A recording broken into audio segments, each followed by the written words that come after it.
Bonjour tout le monde! Aujourd'hui c'est le jour des courses. J'ai enfin une journée de répit dans mon emploi du temps de travail. Alors je suis allée faire des courses car il faut manger dans la vie, c'est important, il faut s'alimenter. Il faut que je fasse la vaisselle. Et est-ce que vous pouvez supporter la vision de ça? Vous n'avez pas le choix. Je suis allée faire des courses et du coup je me suis dit que j'allais vous montrer où j'allais faire les courses, ce que j'achetais pour manger et pas faire de déchets. Enfin peu, c'est la vidéo d'aujourd'hui.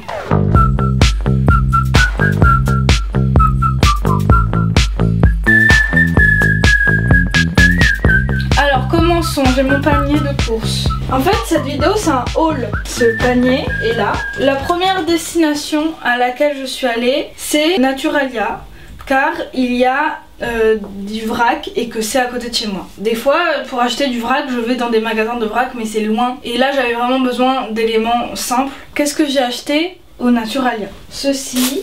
Alors que j'explique. Il fallait que j'achète du thé vert parce que je bois le thé vert le matin. Et cette vidéo c'est aussi pour vous montrer que des fois dans la vie tu peux faire des impasses. Il n'y avait plus en vrac. D'habitude il y a toujours en vrac le thé vert et là il n'y avait plus. Je pouvais pas me dire bah je bois pas de thé vert, enfin j'aurais pu me dire ça mais j'avais pas très envie. J'ai pas le temps d'aller à un autre endroit de Paris pour acheter du thé vert en vrac. Donc je suis allée au rayon du thé et j'ai regardé le moins pire. Par exemple si à côté de chez vous vous avez pas d'endroit qui vendent du vrac, et ben vous pouvez toujours acheter emballé mais le moins pire emballage, c'est à dire là par exemple j'ai trouvé du thé mais c'est dans du papier. J'ai essayé de prendre le truc où il y avait le moins de plastique possible, j'aurais pas acheté dans un emballage en plastique. Donc c'est au moins je me dis ça sera recyclé à 100%. Par exemple si vous voulez acheter des pâtes et qu'il n'y a pas de pâtes en vrac à côté de chez vous, prenez les plus grosses quantités possibles parce que ça fera qu'un emballage pour une grosse quantité. Donc essayez d'acheter le truc où il y a le moins d'emballage et si possible dans une matière qui n'est pas du plastique. Ensuite, qu'est-ce que j'ai acheté? J'ai racheté du riz, que lui pour le coup il y avait en vrac. Le petit riz basmati. En dernier j'ai acheté du café. Si vous n'avez pas vu ma vidéo sur le café, et ben je la mets dans le petit maintenant. Regardez le petit café. Et ceci est la meilleure odeur du monde, oui. Voilà, le café. Ensuite, je suis allée au marché, qui est un petit marché bio qui est ouvert le vendredi après-midi à côté de chez moi, au Lilas, et où j'achète mes légumes. J'ai acheté des courgettes jaunes car c'est la saison et c'est pas longtemps la saison d'ailleurs. Que j'ai acheté comme ça, je les ai pris et je les ai donnés et il les a pesés et ensuite il m'a dit ça te coûtera ce prix. J'ai acheté, ah ça y est, les premières cerises car c'est la saison des premières cerises. Faut savoir que le mieux en matière de légumes c'est d'acheter français et si possible commerce de proximité, le plus proche possible de chez vous, pour pas que ça fasse beaucoup de trajets, et de saison, et bio. Ça c'est vraiment le summum. Si vous arrivez à remplir les 4, c'est vraiment top du top. Parfois c'est compliqué d'avoir les 4. En gros le marché où je vais, c'est bio, c'est français sûr.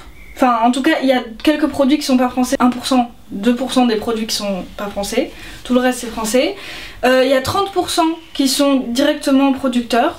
Comme ces cerises par exemple qui viennent directement du producteur à côté de l'endroit où je les achète. Donc les cerises, ensuite des champignons car les champignons c'est bon. Voilà. Des oignons, ils sont tout petits, ils sont mignons. Ah, autre chose intéressante. Quand vous achetez des légumes, si vous pouvez, achetez ceux qui sont moches. Parce que il faut dire que si vous ne le faites pas, personne ne le fera.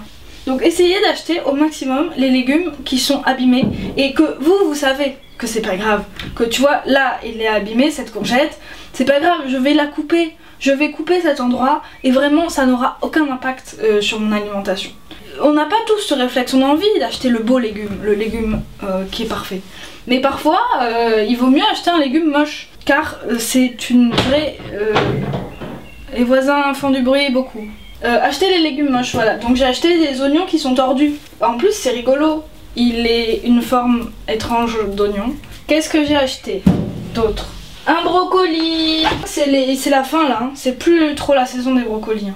J'ai un petit calendrier qui dit... Alors attends, on va regarder. Non, c'est plus la saison des brocolis, en effet.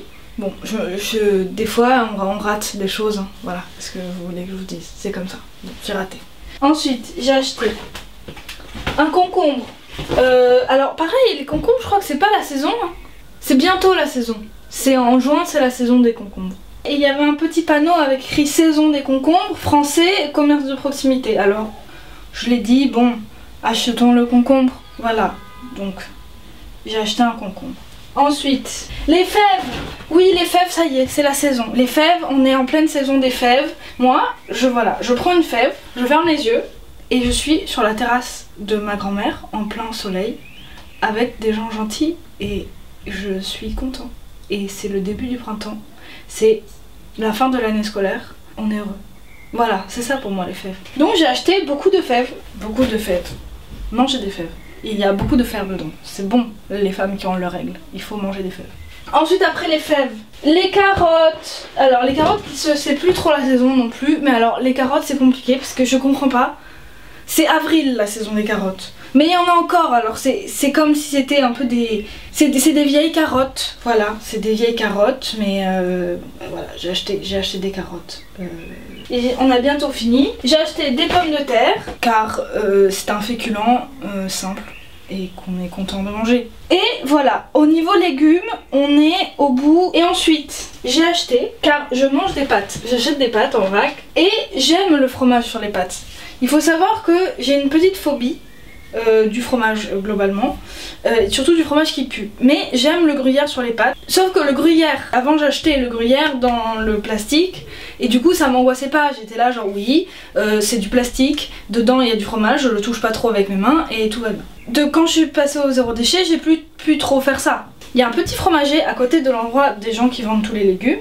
C'est un petit monsieur très gentil, il vend des fromages. C'est le pire endroit pour moi, je suis angoissée à chaque fois que j'y vais, ça pue, je suis pas bien.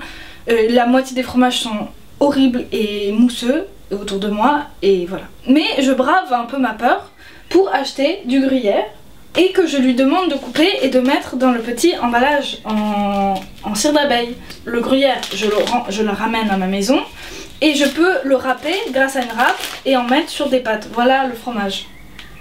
Qui est un gruyère qui ne sent rien. Franchement, l'odeur, et il n'y a pas. Et je suis heureuse, j'aime, je suis contente. Et ben on a fini, je sais pas si c'était intéressant ou pas. Est-ce que c'était intéressant? Pour transitionner à faire moins de déchets, ce qu'il faut faire, je pense, c'est, voilà, là tu manges normalement, tu vas faire tes courses au casino ou au Carrefour, je sais pas. Tu regardes les choses que tu manges le plus. Et ensuite, une fois que tu as trouvé ces choses que tu mangeais le plus, tu essayes de trouver le moyen de l'acheter cette chose, mais moins pire. Par exemple, tu aimes les yaourts. Les yaourts, c'est ta vie. Tu manges un yaourt par jour, c'est une habitude que tu as depuis toute ta vie. Au lieu d'acheter des yaourts qui sont dans un emballage en plastique, peut-être tu peux acheter les mêmes yaourts, mais qui sont dans un emballage en verre par exemple. Et peut-être qu'il y en a même dans le magasin où tu les achètes d'habitude. Et l'important c'est pas d'arriver à 0, 0, 0, 0 déchets. Mais si tout le monde fait un petit effort, voilà, pour essayer de transitionner vers des emballages qui sont déjà plus écologiques, ça ira mieux. Et si tu as des questions, tu peux aussi m'écrire sur Instagram. Peut-être je peux t'aider. Et voici mon compte Instagram qui s'affiche à un endroit. C'est la fin de la vidéo, hein. Je t'embrasse et à bientôt. Et abonne-toi si t'as bien aimé car c'est important. Gros bisous, au revoir.